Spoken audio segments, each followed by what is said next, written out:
welcome everyone. This is Glenda Dawson, and you're watching Glenda's Dragon's Den.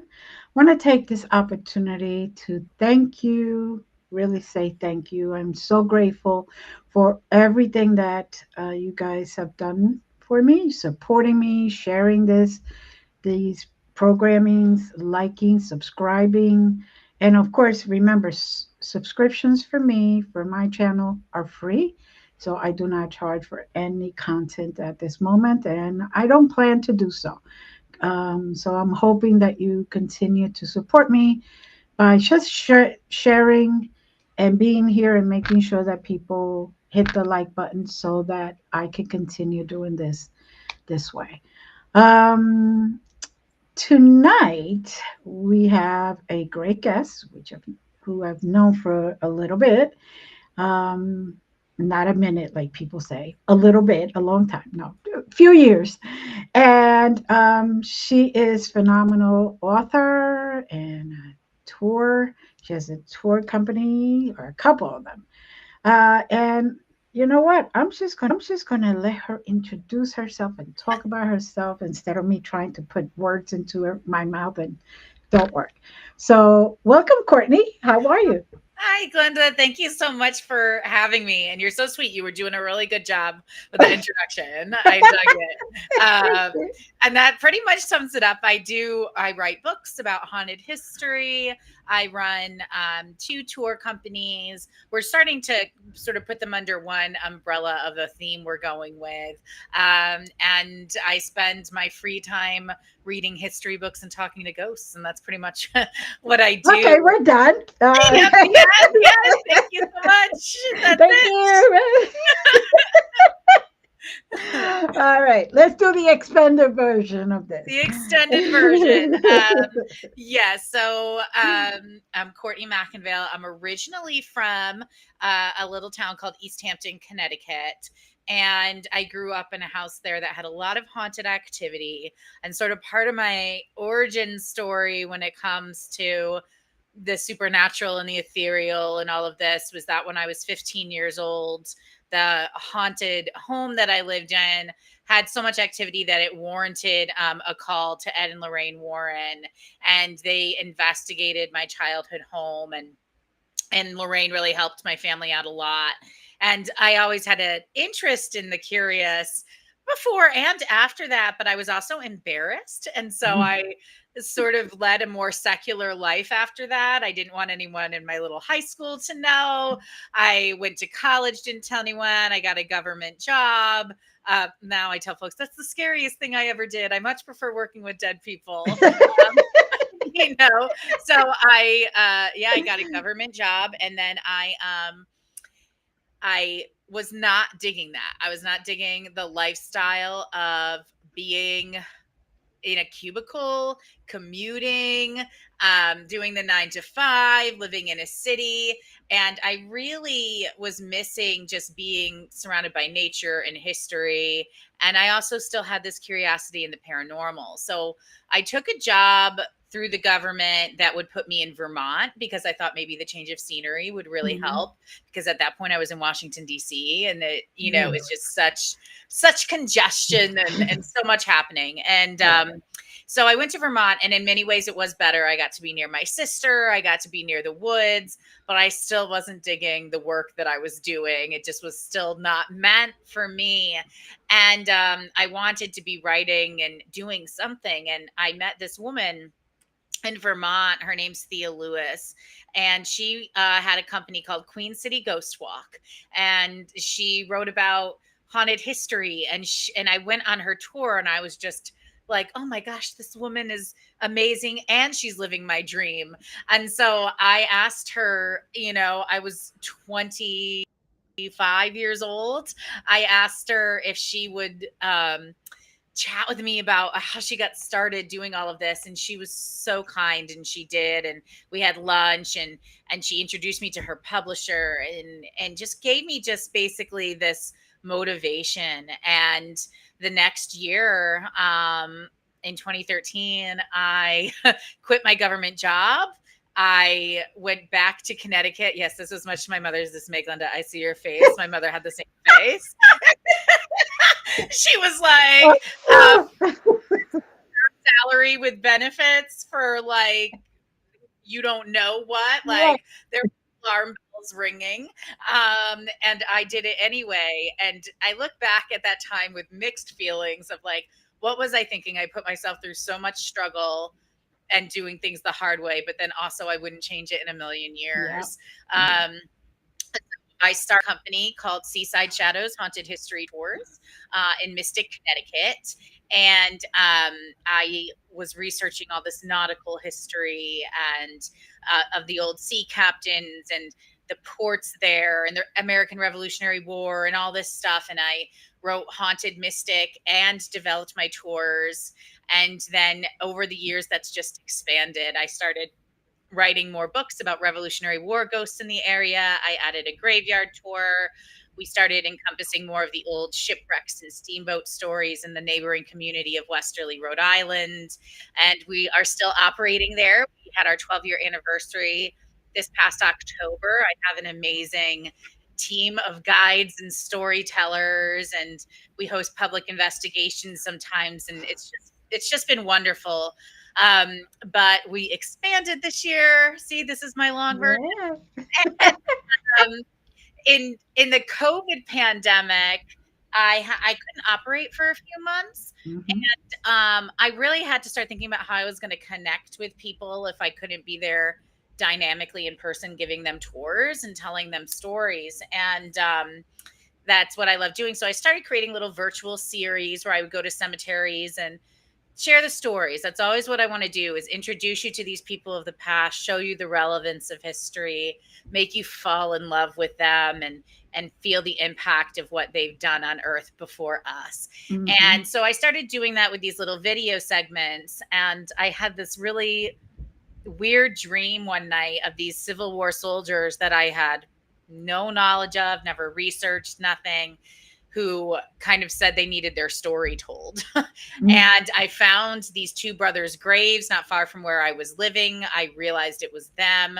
And I had also wanted to connect sort of with my father in a way. He had passed years before in 2010, and he raised me on Civil War history. He was from Georgia. He was a a history major at UGA. He just loved Mm. this sort of thing. And I felt like maybe if I get into this Civil War thing, I can also connect in a way with, my childhood and my good memories with him. So I started researching Civil War hauntings, traversed battlefields up and down the East Coast, went down to Georgia and saw his family and researched the Civil War history in Georgia. And then I wrote Civil War Ghosts of Connecticut and Civil War Ghosts of Georgia in 2 volumes and started touring that book around. And by way of that whole journey, I found this beautiful town in Northwest Georgia in the foothills of Appalachia called Chickamauga.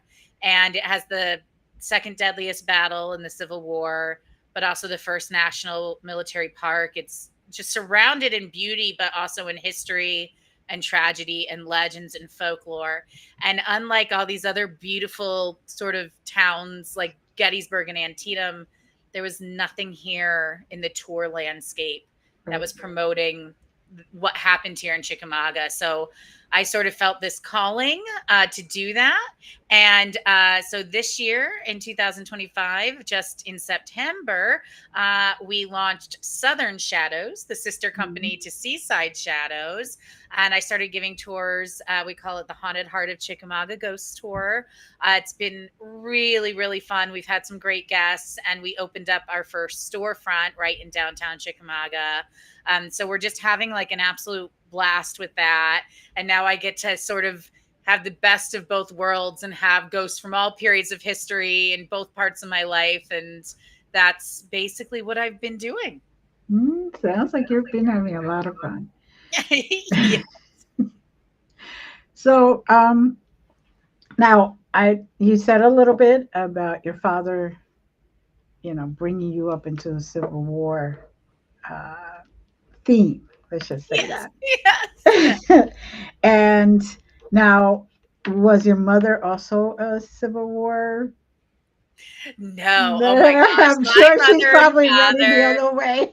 Yeah, my mother and father and I they both contributed such different parts of my life, and they're both so intelligent. My mother was a teacher. Mhm. My father was a police officer, but they were so different personality wise. And I'm proud that I have parts of both of them in me because they are both such bold and dynamic personality types. But my dad was into history. My mom kind of used to tease him, tell him he had so much useless knowledge, but he loved it. He just loved it. And he was from the deep South. His family had been from Middle Georgia for generations.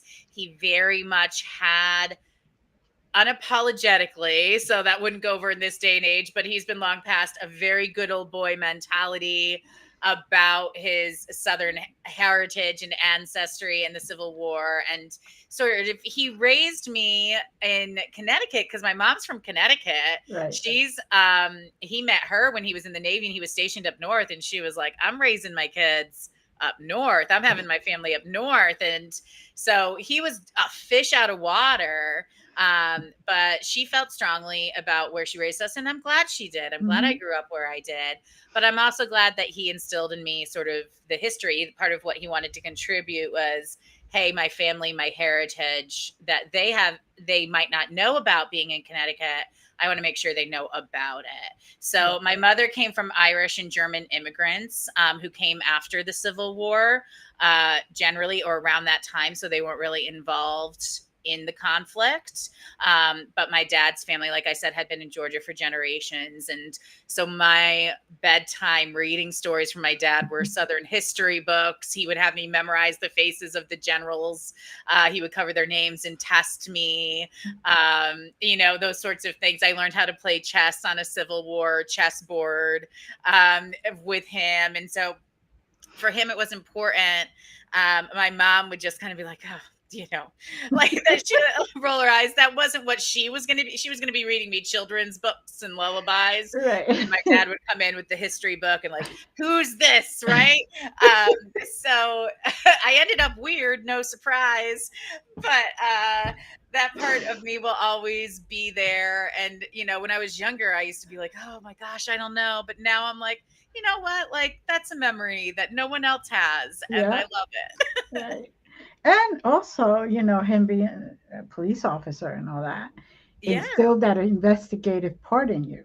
Yes. Yes. So it helped you, and your mom being a teacher probably helped you in your language for the book. So I mean, they both, without you even realizing, were creating this path for Yes. you. They put me on the path I'm on. I remember after my dad's passing, I was in like a therapy session. I had really been like, just, there were so many conflicting things about his passing, and he had a lot of struggles in his life. And I was just, as his daughter, feeling like, what could I have done? And, does Right. he know that I remember him or whatever? And I remember my therapist said to me, she was like, Courtney, you told me your dad used to read you history books and take you on walks on trails, and he would tell you spooky stories at Halloween or whatever, or he just loved them. I said, yeah, all those things are true. And she's like, what is your job?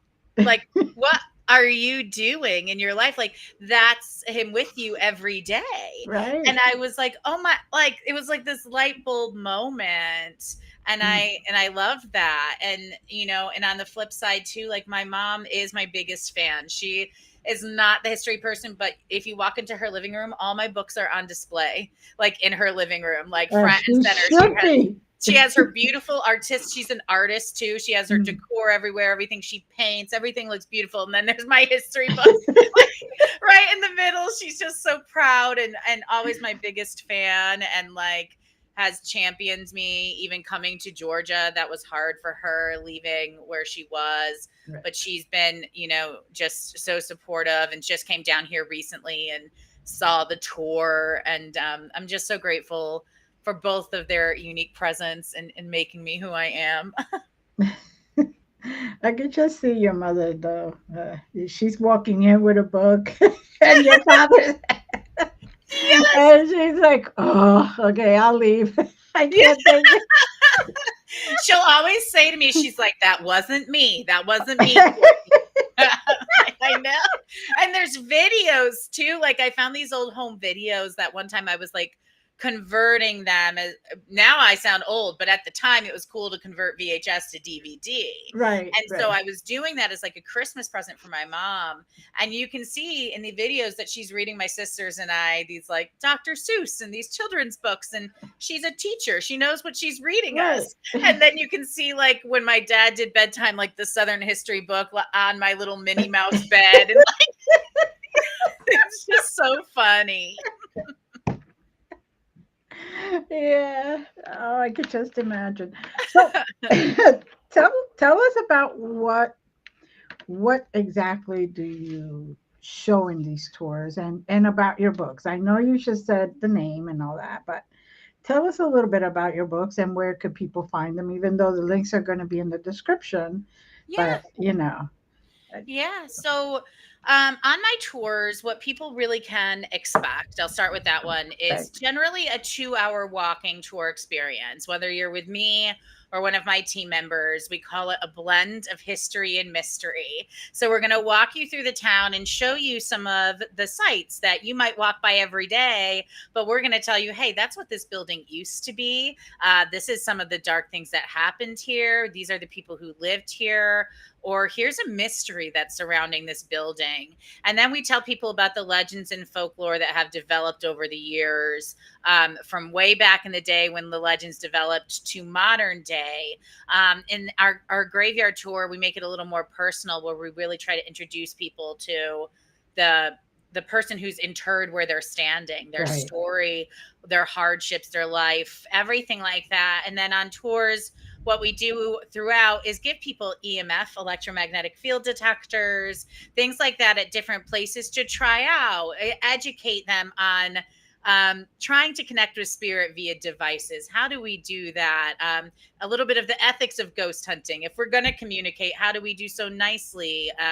Teach folks about dowsing rods. We use those a lot too with people, and introduce them to how you can use it to find water, but it's also for divination. Mm-hmm. Um, we show folks to like pictures of paranormal anomalies, as well as historic documentations of ghosts as they go through the tour, so that they're really like immersed in time and going through history with us.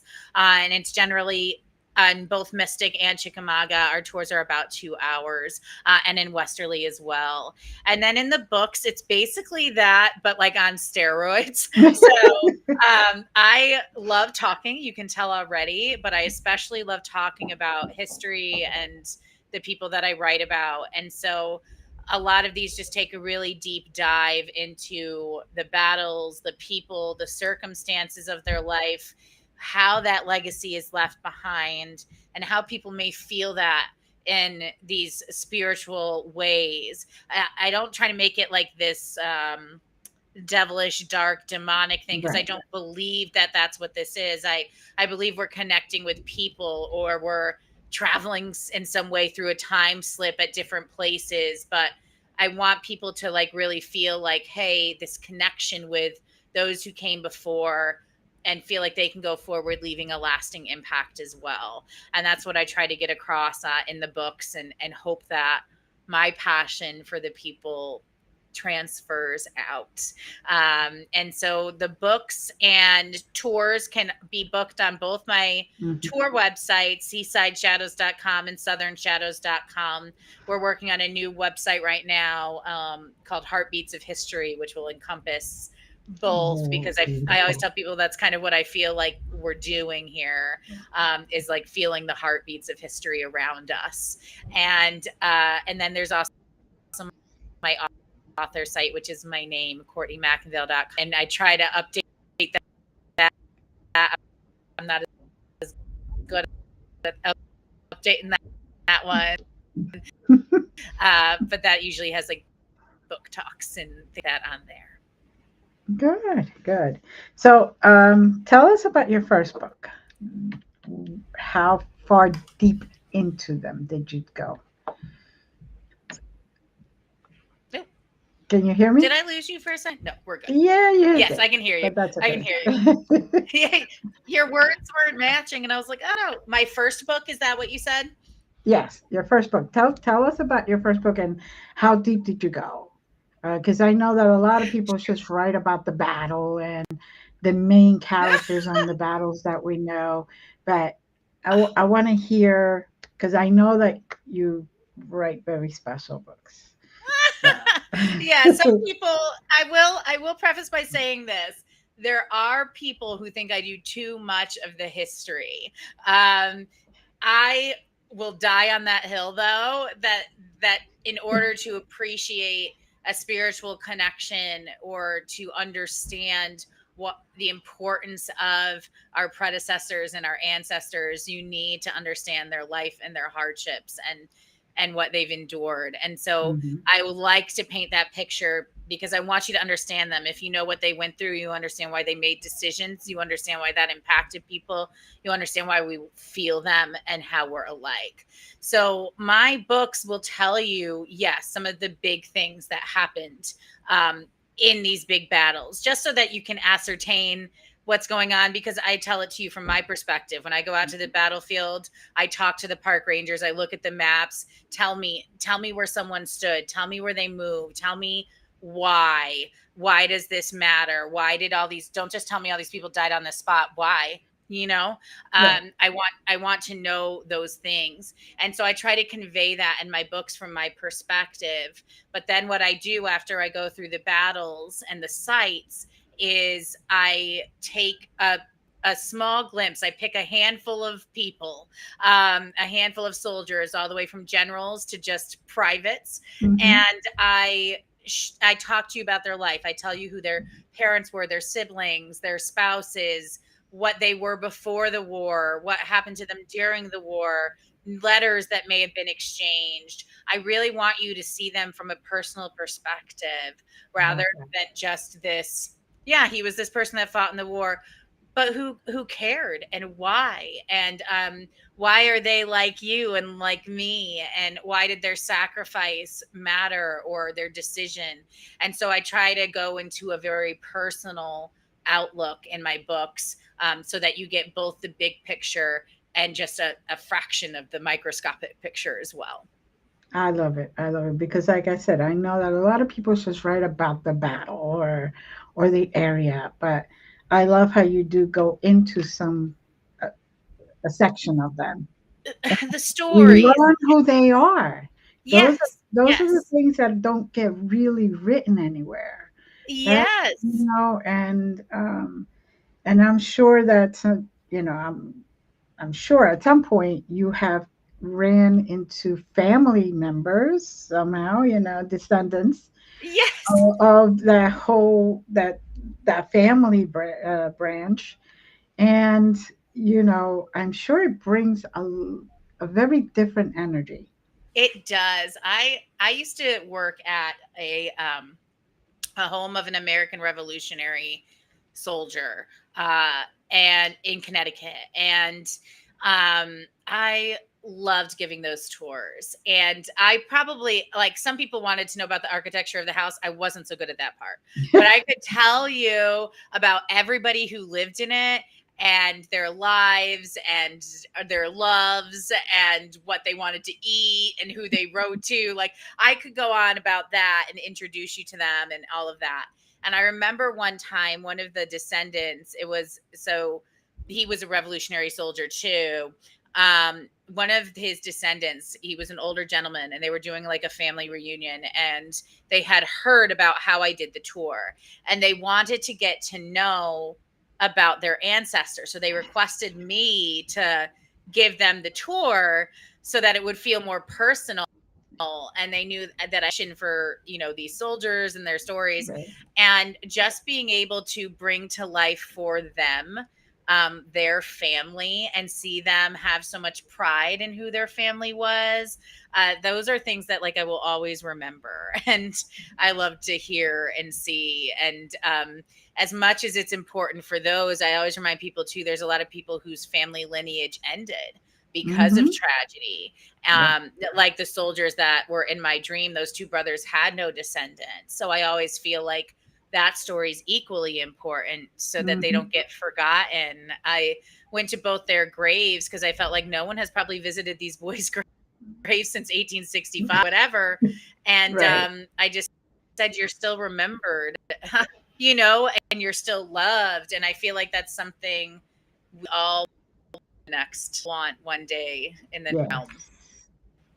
That we want to be remembered. That's why, you know, people talk about legacy, and it's not about what you leave behind for others to say, oh, they did this, did that. It's about the fact that you're remembered one way or another. You still Yes. matter in the human realm, and you Yes. still are cared for, even if it's just because of what you did.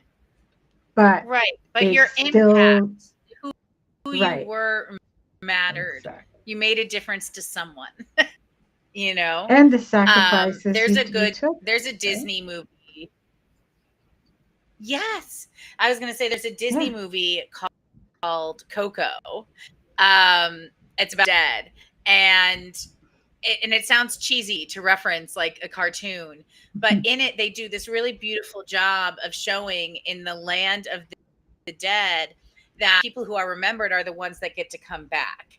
And then once Mhm. you stop being remembered or people stop talking about you, that's when you have your final death. That's when you vanish. But if people Right. bring you, you never fully have that final death.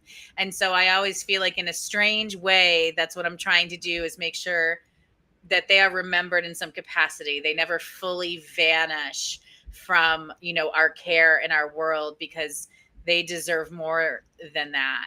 And so just carrying out a little bit of a torch that that helps. And that's what my goal is to do in one way or another, you know?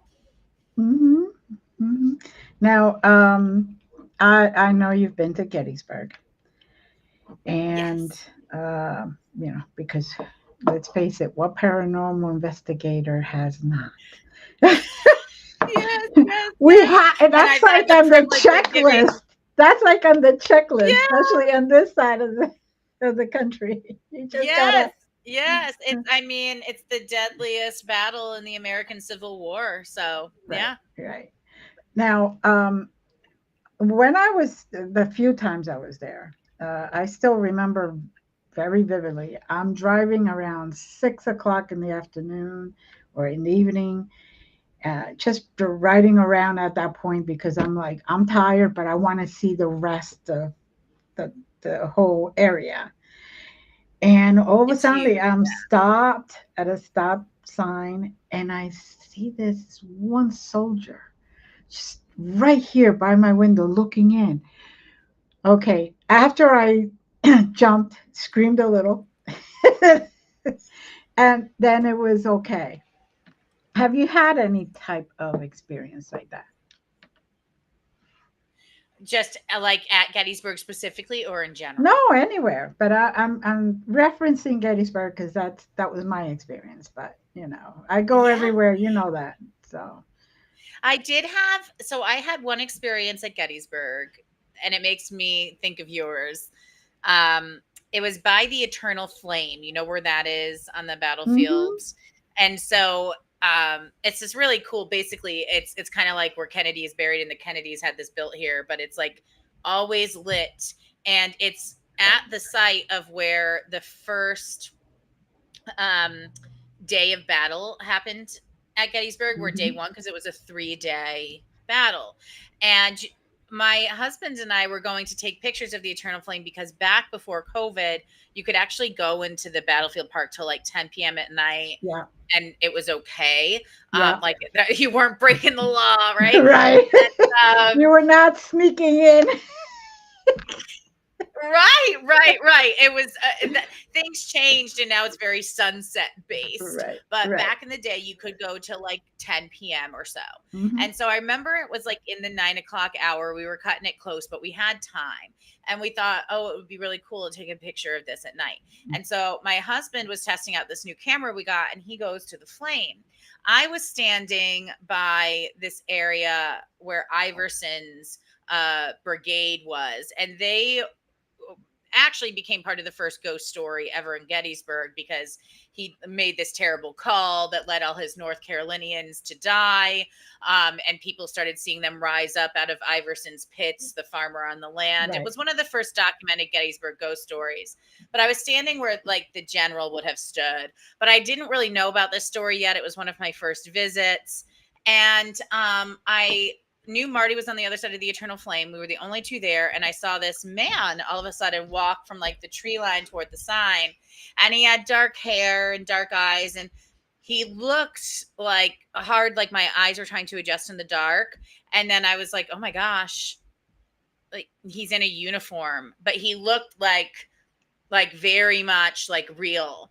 And I got really nervous, and I actually had on like an audio recorder in my pocket because I often do that at haunted places just to see Uh, what I get. That's sometimes how I get information. And all you hear me gasp, and you hear like an utterance, and then you hear me yell for my husband. So you start hearing me go, Marty, Marty, because I got spooked right. that this man was just like feet away from me, and it looked like he saw me. And he looked as spooked as I did. Right. And so I'm calling for Marty, and Marty finally runs over and he's like, what's wrong? And I'm like, this guy, do you see? And Marty didn't see the guy. And I said, I'm just really like, I was backing up. I was just like, let's just go. I just felt uneasy, Yeah. not evil, but No. very uneasy. I was very Yeah. nervous.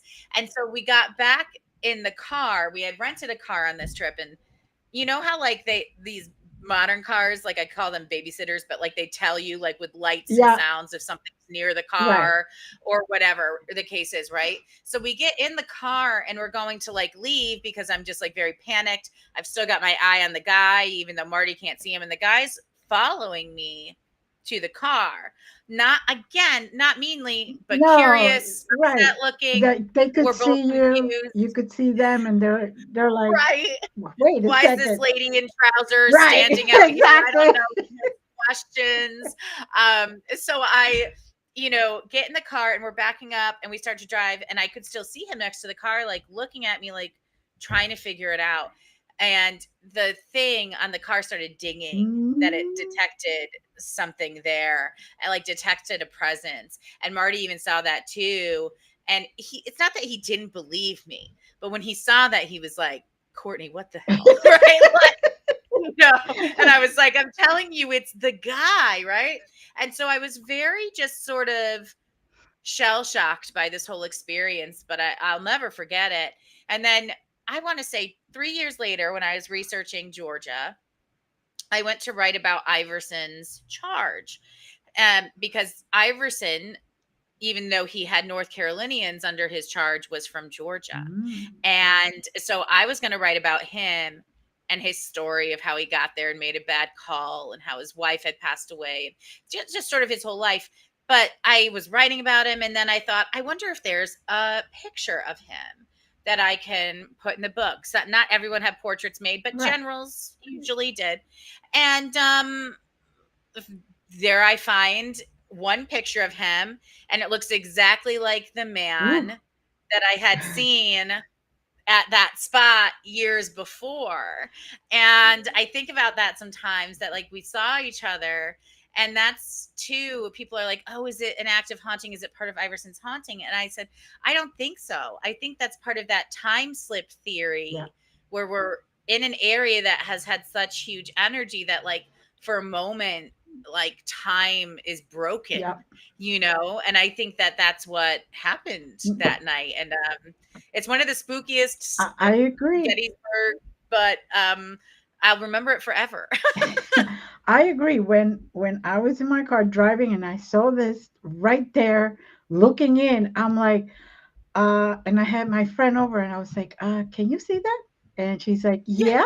And I said, can you do me a favor? Pick up the phone. Let's take pictures. Let's see if it could actually come in the picture. I can't find the picture now for anything, but we saw it in the picture. And I'm like, okay, neither one of us are going completely crazy. We're a little Yeah. crazy for coming down here and it's, getting dark and all that, but we're not completely crazy.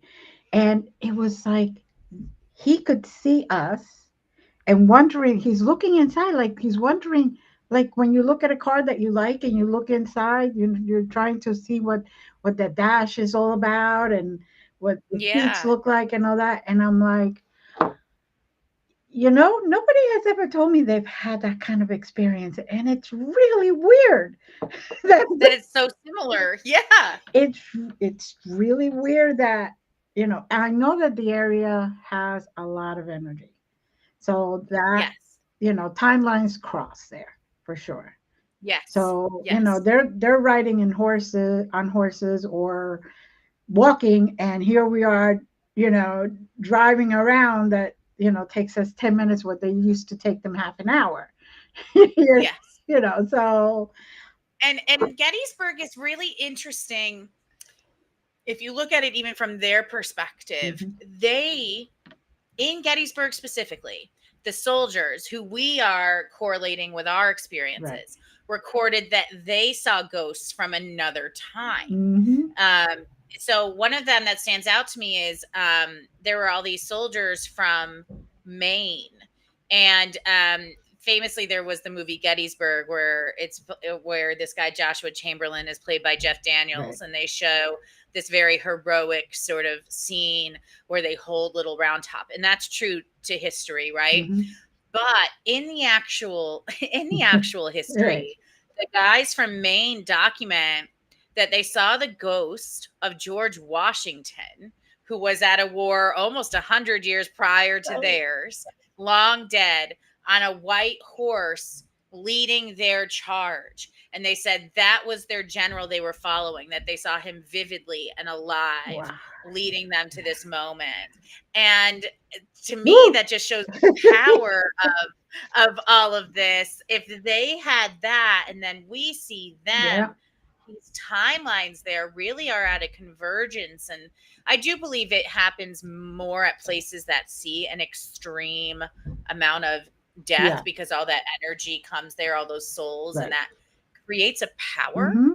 um, and in a way, and I think that stays there. And but that explains too why when we go, we hear drums or we Hmm. hear gunfire and it sounds real, because it is real, but it's like not at that exact moment Right. in our Right. time, but it is in their time. And I've tried to like research a little more closely when I get these things, because I'm very dorky. But like when I get when I get like a recording of a voice or a sound, I record the time that it Right. happened. And then I look on that battle site to see what happened at that time. Did what I experienced correlate with when the skirmish was in this part of the battlefield? Hmm. Was it when this person got shot? And 9 times out of 10, it does correlate with the historic time Right. of the activity in that spot, which kind of also shows the power of these time slips and shifts as well. I It's mean, definitely a portal. It's it's definitely a weird. portal. It's weird. Now, I have a general that I have an affection for from the Civil War, and he fought in Gettysburg and he fought in Chickamauga, and his name's John Bell Hood, and he's controversial, but I like controversial people, and I read his memoirs for fun, because Why not? whatever. And I was reading his memoirs out on the battlefield one day in the exact area where he had been shot in Chickamauga, and he ended up having his leg amputated 2 inches from his hip, Mm, from that wound. And I was sitting there in the field where that happened, not far from the sign where it says, John Bell Hood's wound, whatever. right. And I was reading his book, and I'm laying in the sun, and Marty was with me too, and we heard a voice say hello, and it was like 2 o'clock in the afternoon. We're not talking like spooky Right. investigative time, and I heard it too. But sometimes, as previously referenced, Marty and I don't see the same things Right. or hear the same thing. So I heard it and I was like, oh, gee. And I looked up and I didn't see any hikers or anyone. And I was like, okay. And then Marty goes, Courtney, did you not hear that man say hello? And I said, I did, but I didn't see the man. So I let it go. And he was like, I heard it too. And we just were talking about that. We thought that was so weird. Anyway, I made a note of the Right. time, that it was 2 p.m. Mhm. And then I kept reading my book. A few pages later, I get to the part where General Hood writes about how he was shot at Chickamauga. And he says it was around 2 p.m. in the afternoon. Ooh.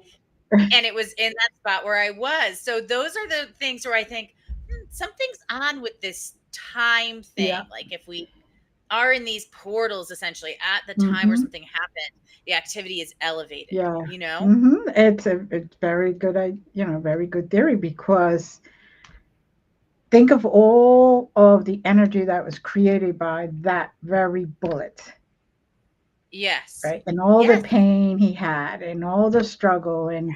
and all the shuffling of people to get him out of there. Did this, do that, da da. Yes. And then him writing about it cements it into Yes. even more energy. Yes. So it fuels that energy. And then you come there and you're reading the memoirs. Yes. So you're adding more fuel, more I'm battery, and more energy. And then of yes. course he says for Marty to have heard it at the same time you did, It's it's strong. It's strong. It's strong. strong. And that's Yes. why I mean I don't go to the places like Gettysburg on public tours. I like to just go by myself and Same. experience Same. things because I get to experience things a little bit different than most people, as you well know. I just go in there and I'm Yeah. like, hey, so what's happening? You know, Yeah. But Yeah. that day when that soldier just stood right there, I don't know why I got chills. I've never, ever had got Because chills. you saw each other and it's weird.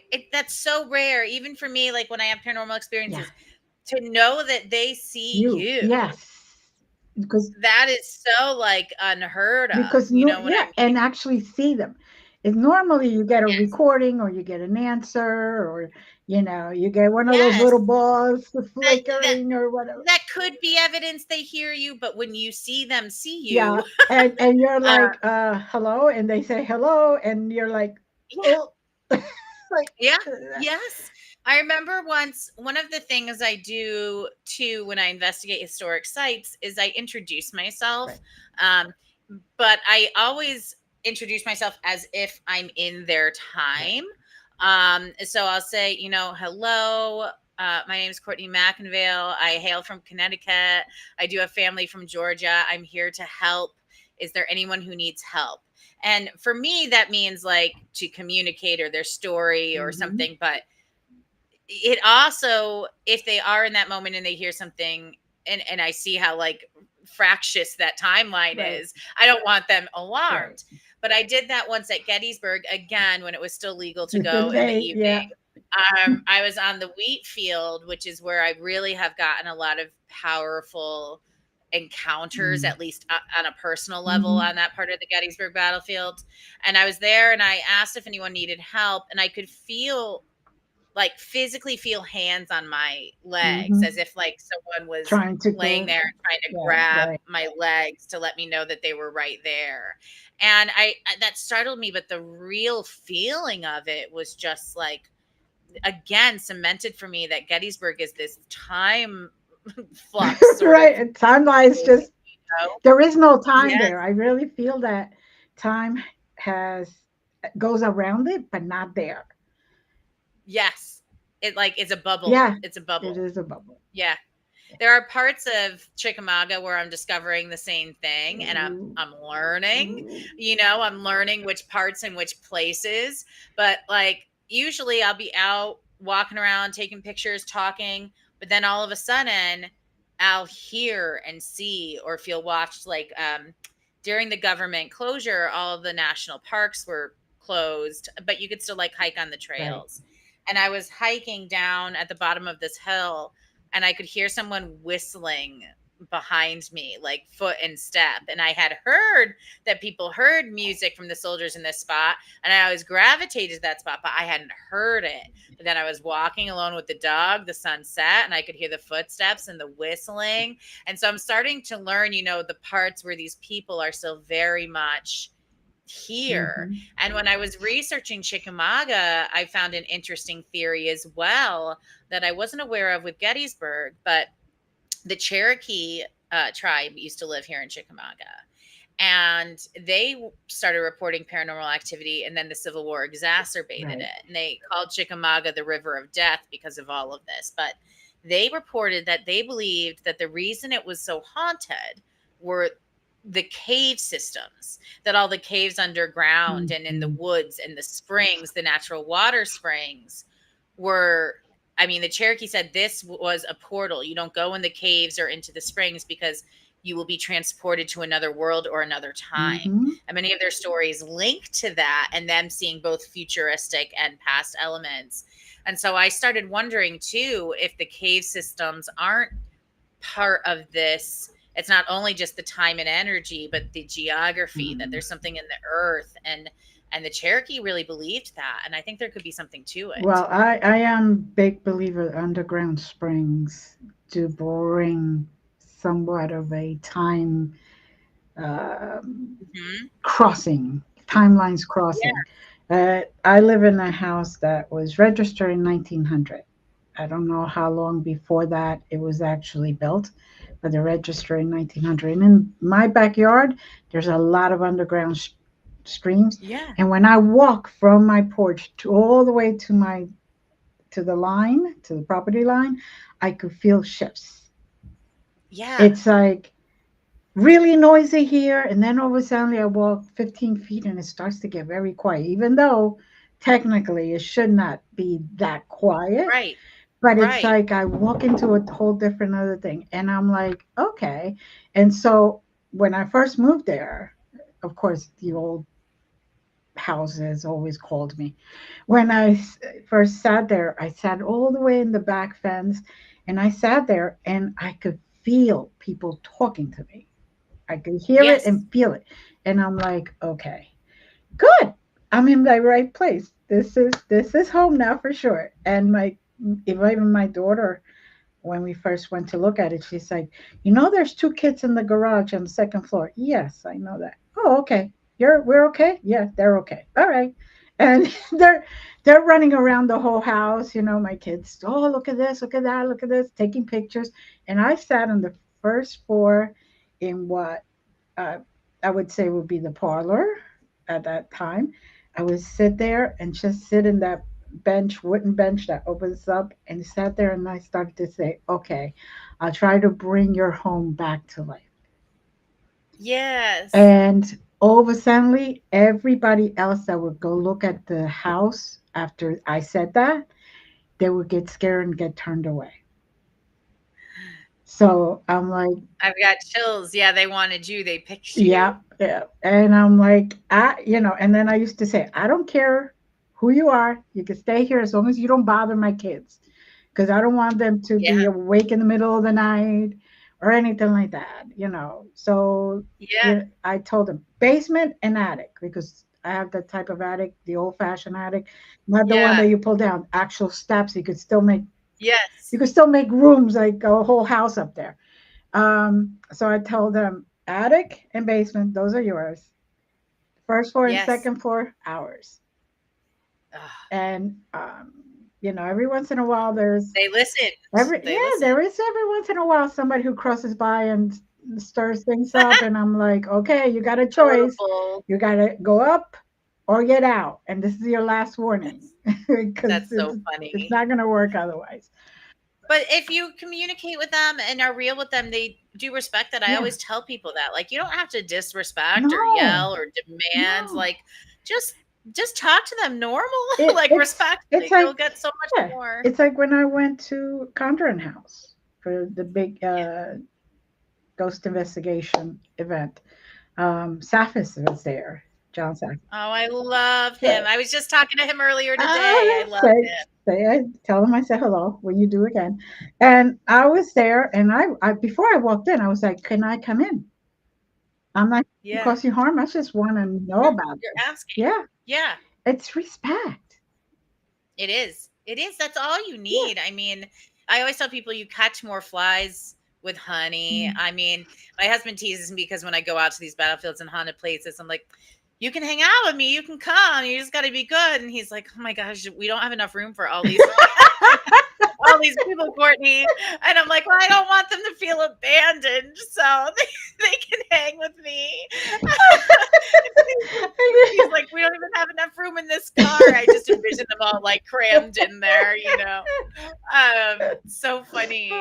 But I do. I don't want them to feel alone. I remember Yeah. once, and this was so funny. I consider myself an intuitive Right. person, but like you're not always as in tune with what you carry as you are with what other people Right. carry. You can't always read yourself Right. the same way. Exactly.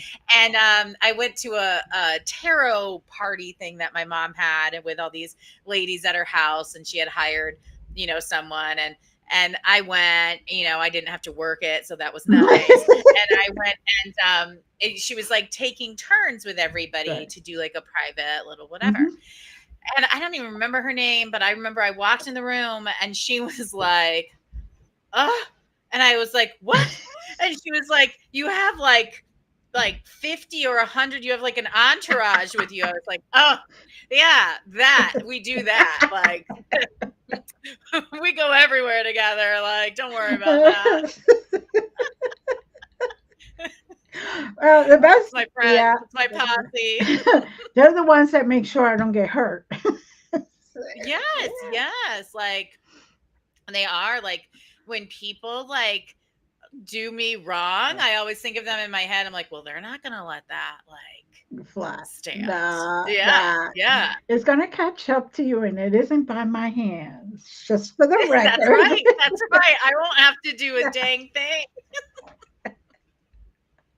And it's not witchcraft, it's not me telling them, but No. like we have a friendship, you Yeah. know? They protect We get each you. other. You protect them.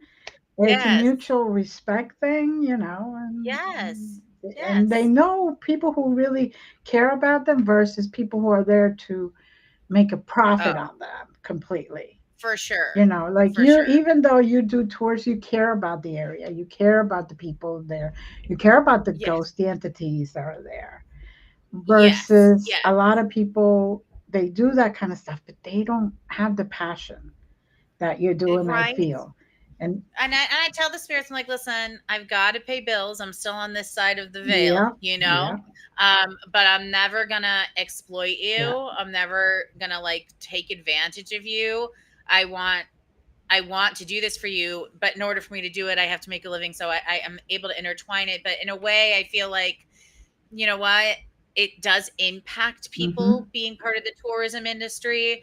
I got like 3 times over during Halloween week, these college kids at different times said to me, I learned more in 2 hours with you about this these people and this war than I've learned in history class or in college history. Hmm. And they're like, but it's because you made me care. Hmm. And then I feel like, okay, then I'm doing the right thing, Exactly, exactly. you know, because I want you to care. Yes, and that's the thing, and I could tell, and we've known each other for a little bit, so I could always tell how passionate you are about what you do, how you treat not just the dead, but also the living. You treat Oh, everyone thank you. with respect, and across the board, you give everybody the right opportunity and right chance. So I believe in that. I mean, we're still I human. We're really still human, and every once in a while, I do. And I don't think spirituality or history should be gate right. kept. And there's a lot of people, living people, I blame mostly for problems, not dead Yeah. ones, um, in our industry who do, in a sense, gatekeep or, you know, try to own these locations or these spirits or, you know, act like that there's this importance if they're there versus someone Right. else. And but this is for everyone. This is all of our connection with each other and the world. Mhm. And if we have the gift of being able to work with it and it show that to people, why not do it in a good Yeah. way that's welcoming and kind? If they take advantage of that, then you let your spirits deal with that. But like we should give people the opportunity. It will create empathy Mm, if they can connect. exactly. um, so that's my hope too, is I'm like, if they can connect with people in history and feel empathy, then they're going to be fine. Yeah. Very true. Very true. Now, is there anything you want to talk about that uh, you haven't mentioned? I'm Mm. trying to think. Um, we covered Southern Shadows, Seaside Shadows. I will mention that because it is the holiday season, we are doing Ghost of Christmas Past tours Ooh. at our locations where we delve into holiday themes. I remind people that before Halloween, Christmas was the original time of year you told ghost Yeah. stories, even in your Christmas songs. And so we go a little bit into the history of solstice Hmm. and how solstice throughout the years and as Christianity came to be transformed into Christmas and some of the old spiritual traditions we carry. We 12 tell some of days the of old ghost Christmas. Yeah. stories. Yes, your Christmas wreath, your Christmas Yeah, tree. exactly. You've got a lot of solstice practices you might not know you Yep. have, and talk about how important that is to honoring the Earth's cycles and Hmm. why that Hmm. exists. So we do a little bit of that sort of witchy history, but also some of the legends and folklore like Krampus and Belsnickel and things like that. Nice. Nice. We talk about Lucy, the witch. She's a Norse sort of Christmas witch, but you've got to be good to her. Um, and then we tell some of the old stories. I lived in Ireland when I was younger, and I studied Irish literature when I was studying there. And James Joyce wrote a beautiful story called The Dead. Which was the original sort of Christmas ghost story. And it was about our loved ones and our past coming to us on Christmas and that veil being thin. And so we do a retelling of that. And I encourage people to look into that. So that's for the holiday theme, something to think about, or even on your own time, just read some old Christmas ghost stories. Hmm. And then in February, we do in a similar vein, My Bloody Valentine, and his Oh, dreams. Yes, that's yes. that sounds very interesting. It Something to do is. for We do the February.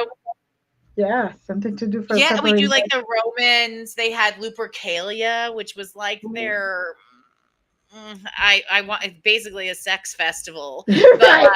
like it really is.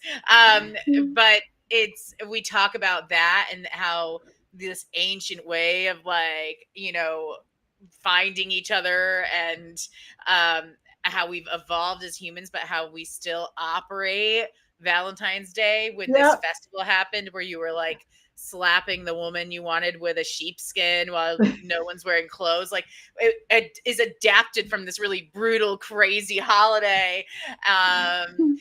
We tell the stories of how Cupid was really just a boy with mommy issues and like all these different things that have been attributed with Valentine's, but the real dark stories. And Right. on the darker end of that, we do a lot of like Shakespearean tragedies have a lot to do with Valentine's Hmm. Day, and real history. And then we usually also tell the story of ghosts when we understand them as something that's trapped is really because they need to feel love. And so we tell a story written in that vein, a ghost love story, so that people get sort of all elements at Valentine's Day. And that's really fun too. Oh, that sounds great. That sounds great. You never know. I'm not sure if I could travel in February, but I'm thinking about it. Now, My bloody I'm not Valentine. going up though. I'm going down. She's like, I'm doing the warmer one. I'm doing the snowbird trip. I'm writing a special one for Chickamauga because my General Hood, whom I adore, as I Hmm. mentioned, he was Right. also very handsome, so this helps. But Okay. he he had a lover who scorned him despite all his wonderful efforts in courting her. She really messed with his mind. Poor thing. He said she was the hardest battle he ever fought. Oh. Um, and anyway, there's hauntings attributed to it, this whole story. But I recently learned he was not the only one she was doing this to. And in fact, Margaret Mitchell, who wrote Gone with the Wind, Uh-huh. based Scarlett O'Hara off of this woman. Ooh. And